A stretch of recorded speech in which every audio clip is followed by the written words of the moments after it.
Live from Melbourne, this is 7's Afternoon News with Melina Sarris. Good afternoon. First at 4 this Thursday, a murder probe is underway as we go to air after a young Melbourne model was stabbed to death. It happened at a bus stop in Melbourne's west. Police are hunting two attackers who were seen brawling with the 23-year-old moments before he died. Ainsley Kosh has the latest. The devastated family of Nathan Mwanza is demanding answers after he was stabbed to death here in Wyndham Vale last night. The 23-year-old was attacked outside a bus stop on Haynes Drive around 8 o'clock on a quiet residential street. Shocked witnesses called 000 and tried to perform CPR, but he died at the scene. Nathan Mwanza was a talented model appearing in ad campaigns for Nike and other major retailers.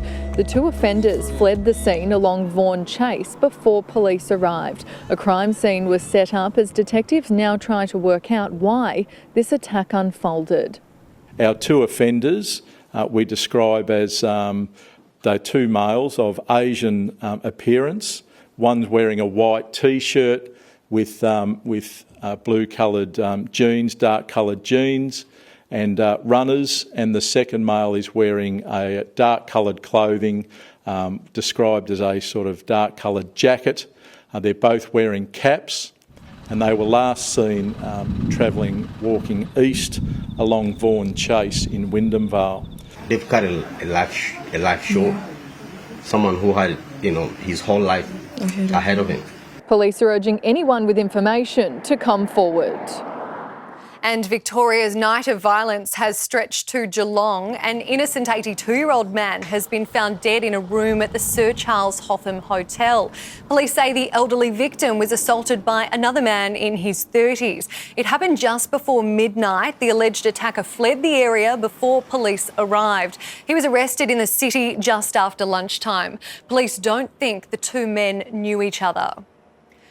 Pedestrians were forced to run for their lives as a driver in a stolen Volkswagen tore down a footpath in Port Melbourne last night.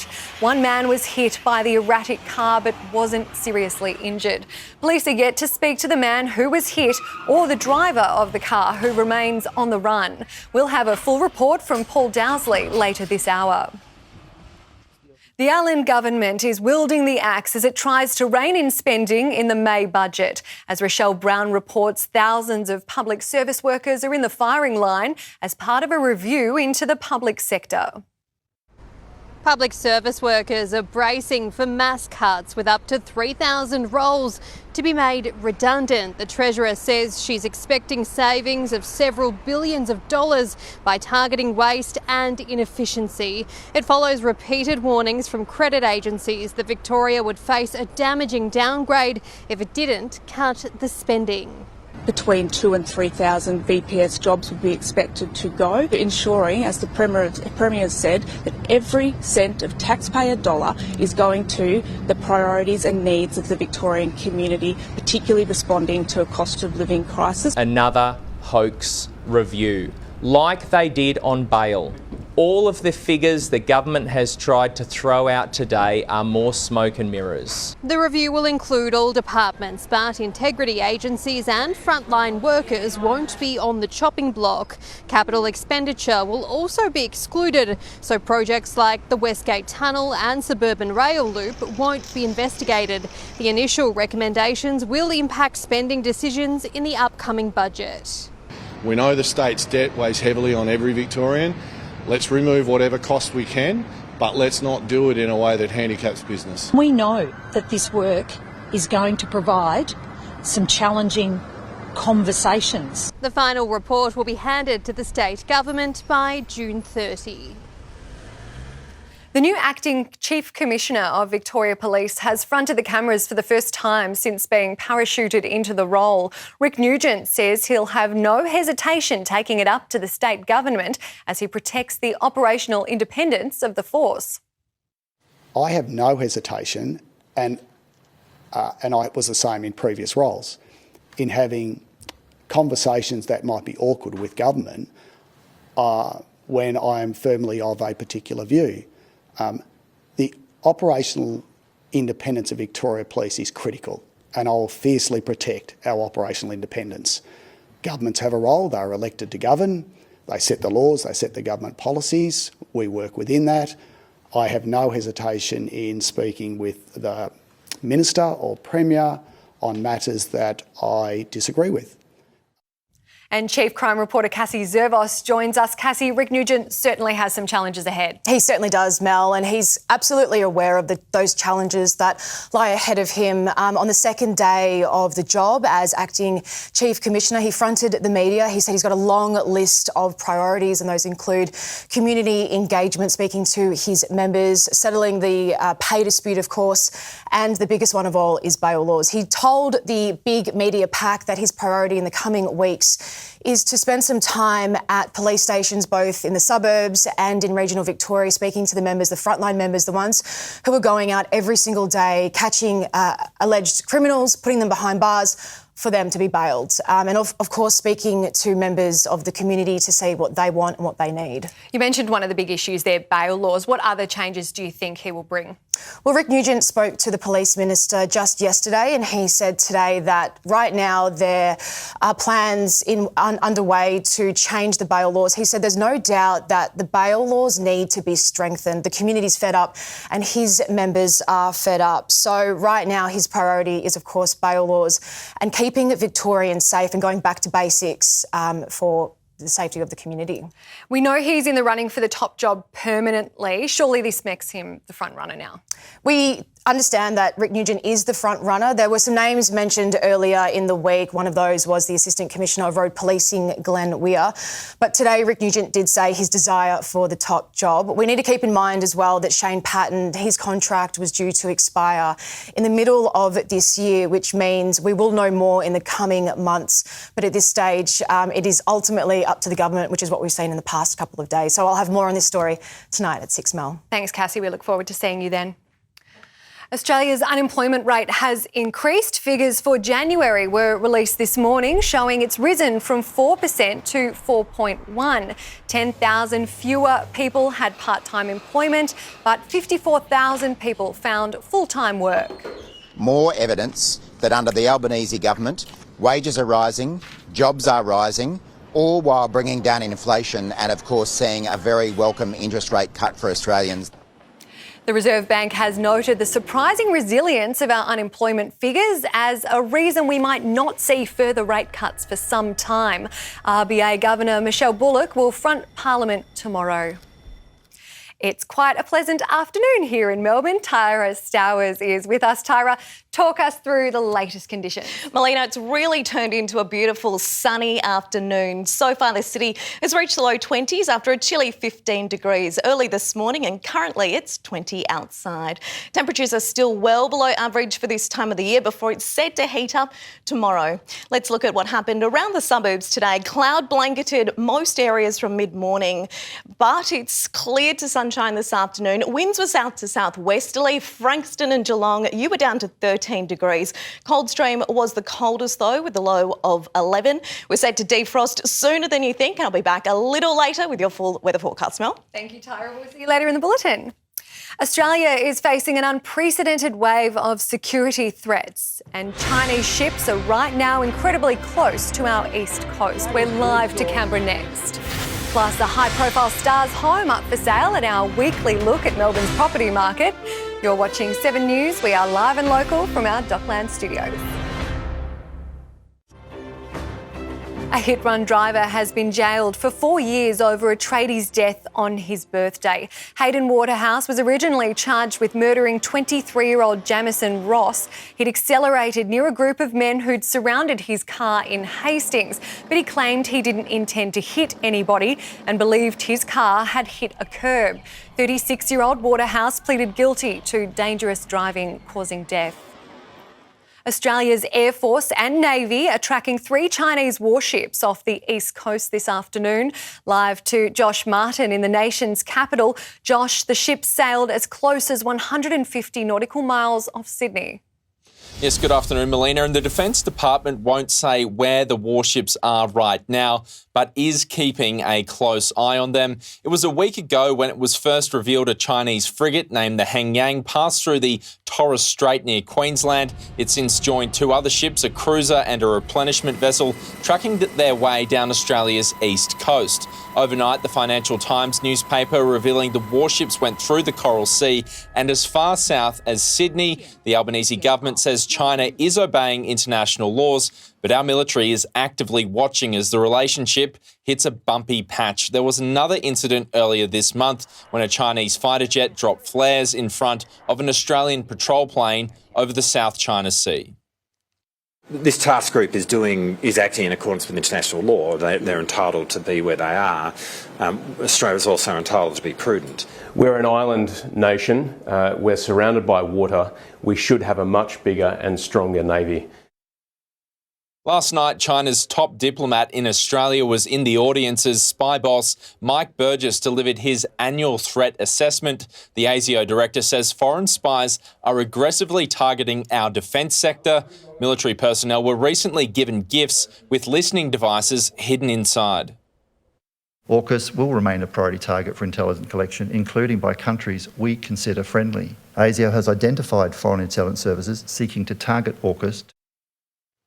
The spy boss says authoritarian regimes are becoming more willing to destroy our critical infrastructure and to limit Australia's ability to fight wars. Melina? Thank you. Josh Martin in Canberra for us there. Crews have begun to clear the wreckage of a Delta Airlines plane which crashed on the tarmac of Canada's busiest airport. 2 of the 5 runways have been closed since the jet flipped upside down and caught fire upon landing on Monday, with 80 people on board. 21 people were injured and almost all of them have since been released from hospital. Melbourne's auction market is kicking into gear with numbers rising above 1,000 for the first time this year. For more, let's go to view.com.au property editor Emily Rayner. Emily, with interest rates starting to ease, could this mean stronger auction results over the weekend? Yeah, well, we've got 1,139 auctions scheduled across Melbourne, which is actually close to a 40% jump from last week's 815. It's still down compared to the same time last year when we saw over 1,450 auctions take place. We're also seeing advertised stock levels remain high, which are tracking at 5.6% above the 5-year average and nearly 2% higher than this time last year. But despite more properties being listed, Melbourne auction volumes are still well below last year's levels, which suggests some sellers may be opting for private sales instead of auctions. Yeah, so are we seeing an improvement in clearance rates? Yeah, we have seen that clearance rates have been improving. We're sitting at just over 60% in recent weeks, but that is still below the long-term average. It's a step up from late last year when they were consistently lower. And there's also evidence that Melbourne's home values are stabilising. CoreLogic's Home Value Index shows prices dropped just 0.1% over the past month, which is a big improvement on January's 0.6% decline. And with interest rates starting to ease, there's a growing confidence that buyer demand could really strengthen. Lower borrowing costs often lead to more competition at auctions, which means that we could see a boost in clearance rates over the weekend and potentially higher prices for sellers. Now, let's turn to our property of the week, one of Melbourne's most high-profile listings, and it's in Brighton. It sure is. It's gorgeous. 3-time Olympic gold medalist Grant Hackett and his wife Charlene have listed their Brighton home with a price guide of $7.9 million to $8.4 million, managed by Marshall White. It's located in a peaceful cul-de-sac. It's only 100 metres from the beach, and it's gone through an extensive renovation, which has transformed it into a really luxurious retreat. The Hackett's vision was to create a sanctuary that really emphasises wellness and family life, and it's a really stunning property. For those that can't afford the price tag, we can always have a sneaky snoop at the listing on view.com.au. It looks beautiful if you've got the cash. Thanks, Emily. We'll see your content on view.com.au and back here next week. Thank you. Up next in sport with Theo Doropoulos, we'll hear from Melbourne star Christian Petrarca talking to Mitch Cleary. Also ahead, a new haul of fossils on display at Melbourne Museum. And celebrating 25 years of a cult computer game. As we take a live look at the city right now, stay with us on 7 and 7+. Theo Doropoulos is here with the afternoon sport. Theo, Christian Petrarca has given us a rare interview. Always pretty interesting too, Melina. He's opened up on the turbulent season last year at the Demons. Chief footy reporter Mitch Cleary spoke to the midfielder. Good afternoon, Mitch. You hit the golf course with Christian. Well, Theo, he was certainly hitting them straighter than me today. A wide-ranging chat on everything from his much-publicised trade requests at the end of last season, his injury battles and fight to be ready for round one, plus where his future with the Demons sits right now. We'll have more of that tonight at 6. Petrarca also extremely bullish on where the Demons can get to this season. Having missed finals last year, they start their new campaign against GWS in 23 days' time at the MCG. He's also taking inspiration from the reigning premiers on what the Demons can achieve. I think last year was a great case of Brisbane, for example, playing your best footy at at the right time. So for us, it's about constantly improving day by day. Getting better, improving. We've got such a young, exciting list as well, and guys like myself need to step up and actually help the younger generation and develop them and make them become better. Because in 5 years' time, I'm going to be 34 years old and probably playing full forwards. We'll have more of that chat tonight at 6. Plus, Beck Madden, who's feverishly putting together her latest coaching interview out the back in the edit suite right now, goes one-on-one with Hawthorn coach Sam Mitchell on the Hawks' plans for 2025. Plus, that wedding chat with Harley Reid on whether he can get him over to the Hawks. Plus, we'll also have the first look at Tim Membry, Dan Houston and Harry Perryman in Collingwood colours tonight, Theo. OK, Mitch, plenty to look forward to. Thank you, mate. Now, let's go to cricket, and switching back into one-day mode won't be a problem for Travis Head at the Champions Trophy. The Aussies took time out to meet some of the cricket-obsessed kids in Lahore ahead of their opener against England on Saturday night. Whatever the format, Head's approach remains the same. Am I ever out of white ball mode? No format really bothers me too much. So here it's pretty cutthroat. It's pretty much knockout, and you got to start well. The tournament got underway in Karachi overnight. New Zealand defeated co-hosts Pakistan by 60 runs. The future of supercars will be on show when the season begins tomorrow night at Eastern Creek. Teen Whiz kid Kai Allen, a junior go-karting champ and winner of the Super 2 category, will take on the big boys in his full-time debut for Penrite Racing. Yeah, it's daunting. I'm a young kid on the grid, but if I didn't do what I've done in those junior years, I don't think I'd be, have that confidence leading into the first rounds. 19-year-old Allen and 22-year-old Matt Payne will form the youngest driver pairing in almost 2 decades. The Saturday and Sunday races are live on 7. Of course, they're streaming on 7+ over the weekend. The sport for this afternoon, Melina, more to come, of course. Beck and Sam Mitchell, the Pies, Mitch Cleary with Christian Petrarca too. So much to see tonight at 6. Thank you. You can tell footy season's almost It's here. It's almost here. Thank you. We'll see you at 6. The Melbourne Museum is boasting a new haul of never-before-seen fossils uncovered along our coastline belonging to a megaraptor up to 7 metres long. While they look small and delicate, these are specimens that have survived for over 120 million years. Were able to be found by someone walking along a beach. And in more family-friendly fun, Acme is celebrating 25 years of the cult computer game The Sims with a Y2K pop-up event this weekend. It's coming up to 4:30 here in Melbourne. Our top stories are next, including a young model killed in a stabbing attack at a bus stop in Melbourne's west, a pedestrian hit in a wild road rage incident at Port Melbourne. The Allen government's planning to slash thousands of public service jobs. We have reaction coming in. And later, first details on Apple's new affordable iPhone, taking a bite out of the cost of living crunch. 7 News continues in just 2.5 minutes. Live from Melbourne, this is 7's Afternoon News with Melina Sarris. Good afternoon again. Port Melbourne residents have been forced to flee as a stolen car roared down a local footpath, mowing down a pedestrian. The furious driver circled the area at high speed, with shocked locals still amazed no one was killed. Paul Dowsley has the details. This was incredibly reckless and dangerous. A motorist driving down the footpath as he targeted a man and tried to run him over.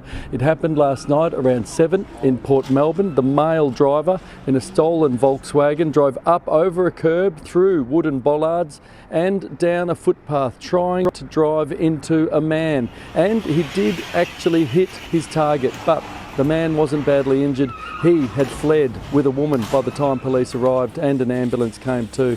The driver had gone as well. That Volkswagen was found dumped within minutes, a kilometre away. Also in Port Melbourne, the driver ran off. Police are now trying to find him and the victim. Witnesses in nearby apartments were stunned, watching from their balconies. I heard a bang, massive bang here. There's a telegraph pole that's just been cleaned up, and the guy that he was chasing, he was trying to run over, no doubt. He was hiding behind the telegraph pole, and yeah, that's the only thing that saved him. He did not care if he was doing any damage to that car. He was going to hammer that man down, mow him down. He was after him big time. Police say the victim is yet to come forward. They believe the parties are known to each other. A young Melbourne model has been stabbed to death at a bus stop in Melbourne's west. Police are hunting 2 attackers who were seen brawling with the 23-year-old moments before he died. The devastated family of Nathan Mwanza are demanding answers. Hey, why they kill my son? Why? For what? The alleged attackers remain on the run. And an innocent 82-year-old man has been found dead in a room at the Sir Charles Hotham Hotel. Police say the elderly victim was assaulted by a man he didn't know, aged in his 30s. The alleged attacker was arrested in the city just after lunchtime. The Allen government is wielding the axe as it tries to rein in spending in the May budget. Thousands of public sector workers are in the firing line as part of a review into the public sector. Ensuring, as the Premier said, that every cent of taxpayer dollar is going to the priorities and needs of the Victorian community, particularly responding to a cost of living crisis. For live reaction, I'm joined by Victorian Trades Hall Council Assistant Secretary Danai Bosler. Danai, what's your take? Yeah, so the state government announced today that they're going to do a review of the public service, which will result in about 3,000 job cuts. Now, we know up front that job cuts equals service cuts. And I should be clear, you know, Victorian workers, particularly public servants, they want an efficient and effective public service too. But job cuts equals service cuts. And the government has said that they're not going to go after frontline workers, but we know that frontline workers need the back of house to do the job too, so that we can get those services done efficiently. It's just like a footy team. You need the back row doing the job to get the ball up to the front row, so we've got the best services possible. The CPSU says the Victorian government is following the Trump, Musk, Dutton slash and burn playbook.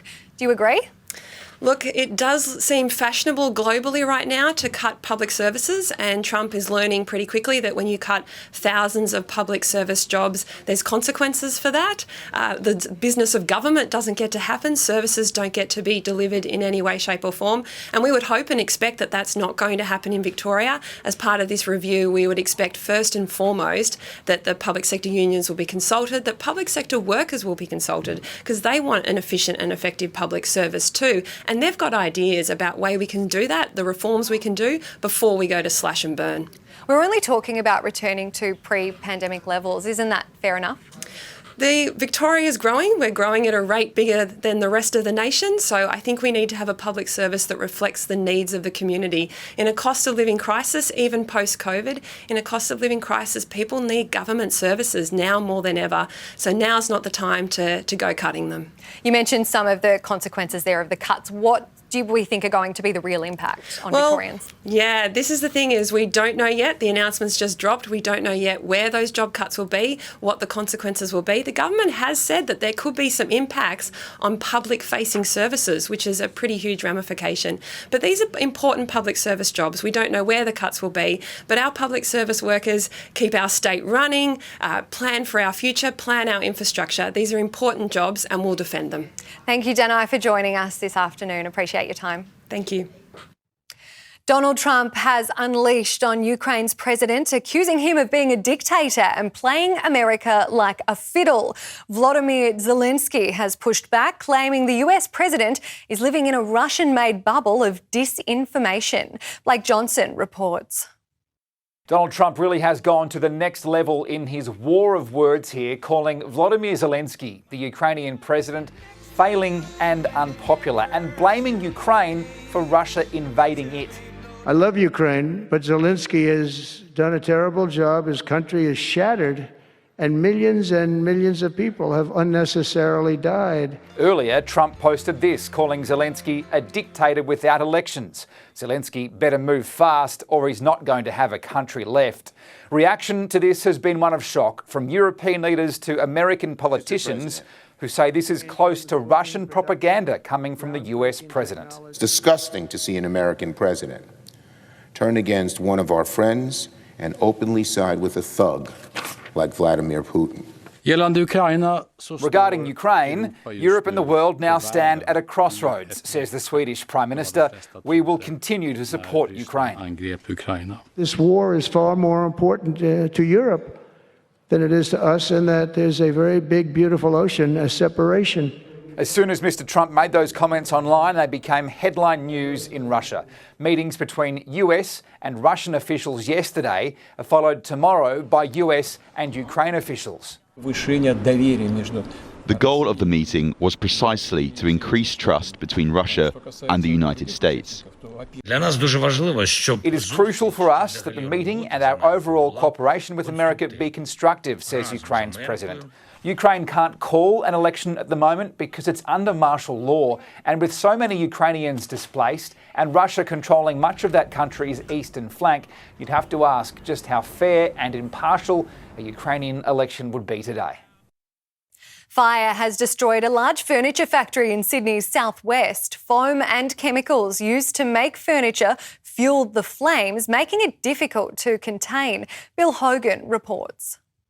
Good afternoon. Well, emergency crews have spent more than 12 hours here in Revesby, where a fire has brought a factory to the ground around 11 o'clock last night. Crews were called to Monza Living on Milpera Road, a furniture store that fueled an almighty inferno. The response was extensive, following a 7th alarm. 100 firefighters on board 25 fire trucks were all called in to help. When they arrived, it was fully engulfed. The blaze spread to a neighbouring business, but fire crews managed to stop it spreading any further. It's a relief to some traders who have struggled through COVID and only now getting back on their feet. With the gas, I'm just worried about explosive, and that will take the next door. But very lucky. Extremely lucky it didn't spread, and that's through the intervention of firefighters. The blaze is being treated as suspicious. It's understood police have security video of a man running from the scene moments after the fire was sparked. Detectives say this is a very busy road. They are hoping that someone saw something and has information that can help them lead to an arrest. 2 people have been killed after 2 small planes collided mid-air in Arizona. The aircrafts crashed near a regional airport which doesn't have an operating traffic control. It's the 3rd deadly aviation incident in the United States in the past month. A wedding has been crashed in the most terrifying way in India. The uninvited guest, a leopard. It wandered into a banquet hall during the reception, quickly ending the party. The bride and groom took refuge in a car while police and wildlife officials tracked the big cat. After a few surprises, they were able to tranquilise it. Up next on 7's Afternoon News, a woman's lucky escape after a truck slammed into her house. Your first look at Apple's new affordable iPhone. We'll discuss the pros and cons. And Peter Mitchell will join us here on the desk. Stay with us. A woman has had a lucky escape after a truck towing 3 trailers slammed into her house on the Victoria-New South Wales border. Shortly after 6 this morning, the B-triple veered off the Sturt Highway near Mildura and into the single-storey home. The female resident needed help to get out of the house but was not physically injured. Pope Francis is said to be showing signs of improvement as he remains in hospital for bilateral pneumonia. He received a high-profile visit from Italy's Prime Minister. She says the pontiff was alert and full of humour. Joel Dry reports from London. There has been a welcome update on the Pope's health out of the Vatican City. Authorities, after earlier saying that it was a complicated picture, now saying that the Pope is stable. They say blood tests show a slight improvement, particularly in inflammatory indices. And after breakfast, he read newspapers and then did some work activities. We know now that he is suffering bilateral pneumonia. That is a condition affecting both of his lungs. And it is well publicised that part of his right lung was actually removed many years ago after he suffered an infection.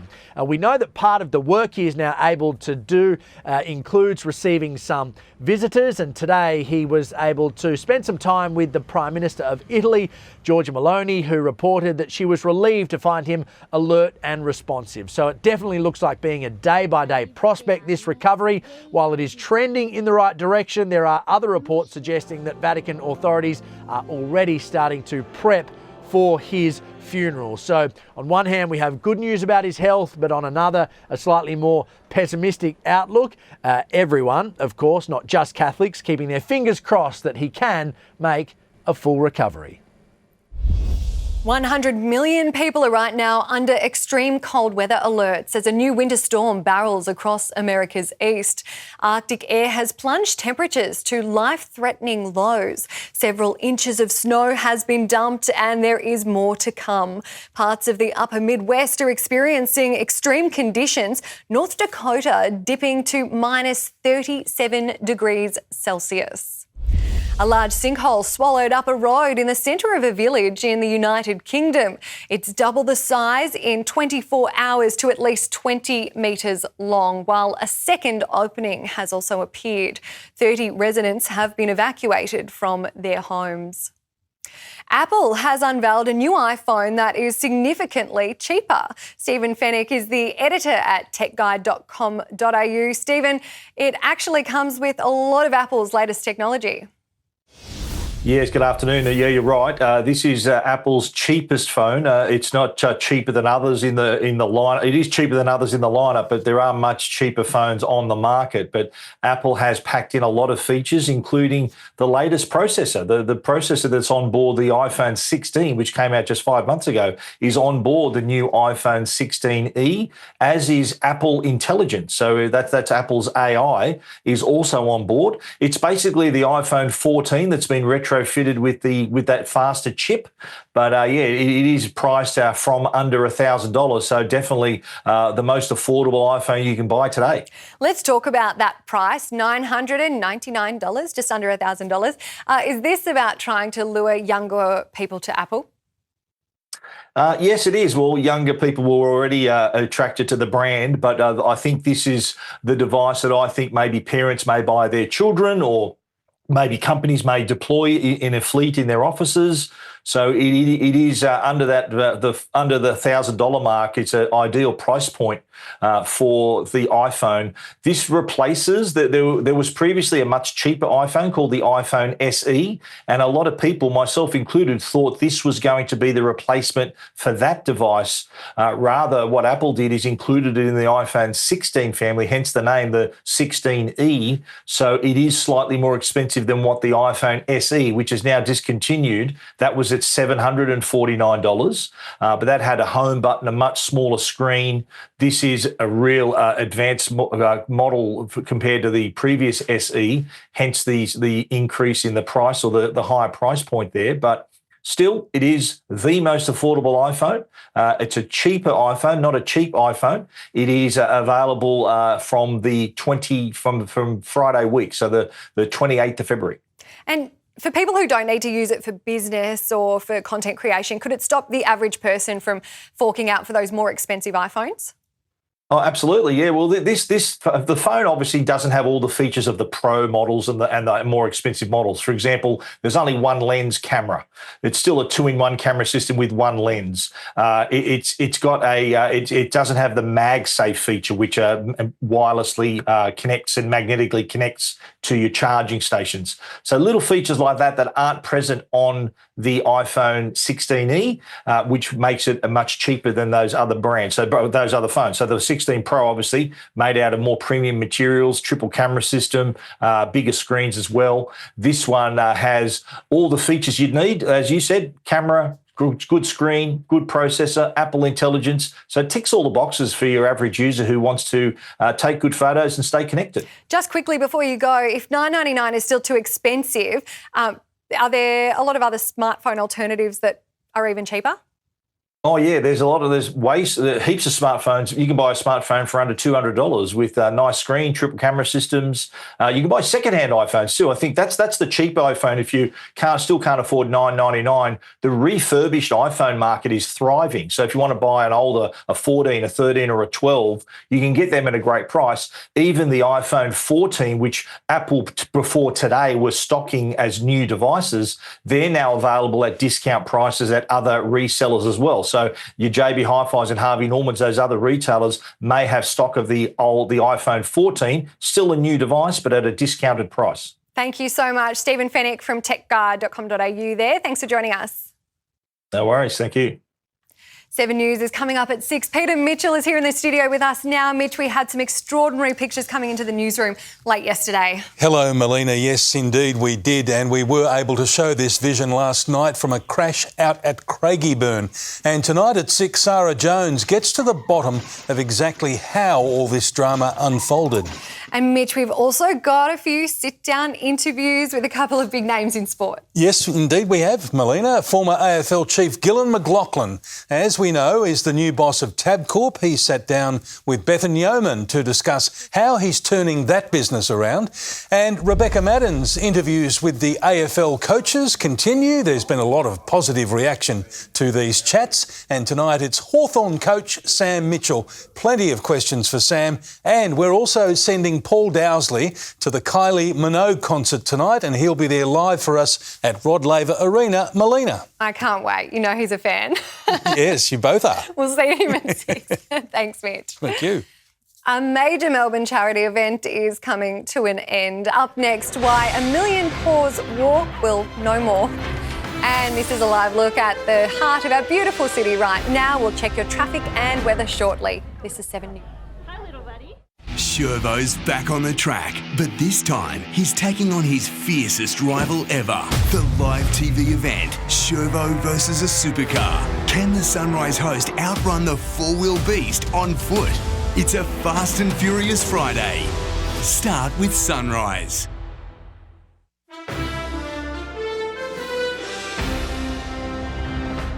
Victoria's voluntary assisted dying laws will be amended to allow doctors to suggest the option to patients.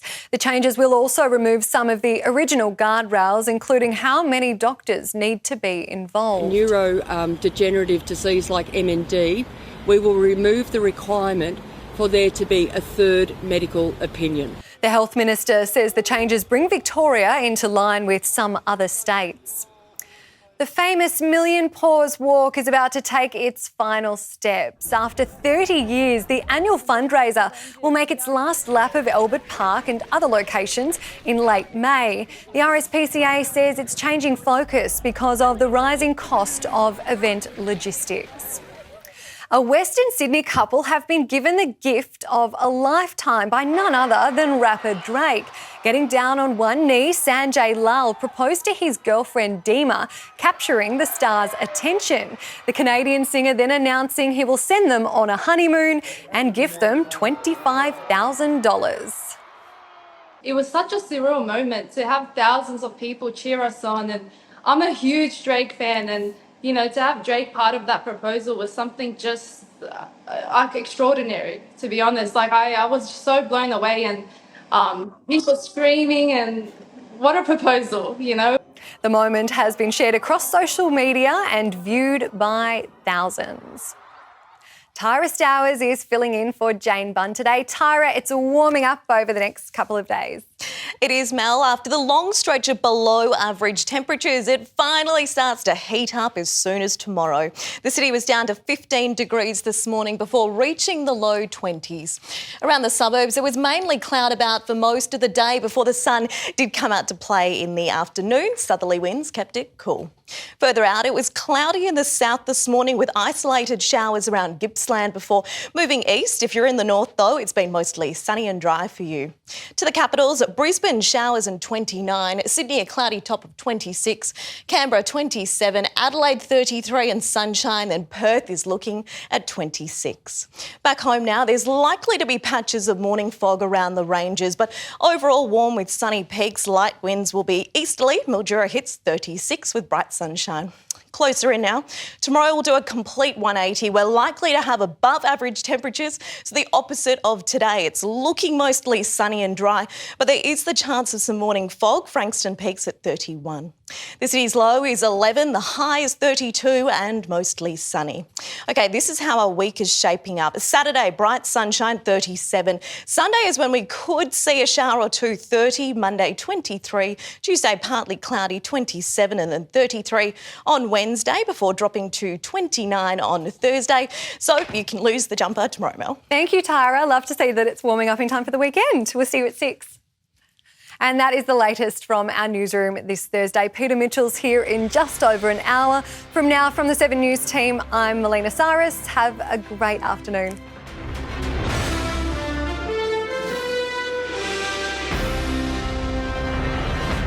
The 7 News app will give you the news you want every minute of every day, including breaking news alerts. Download the 7 News app now.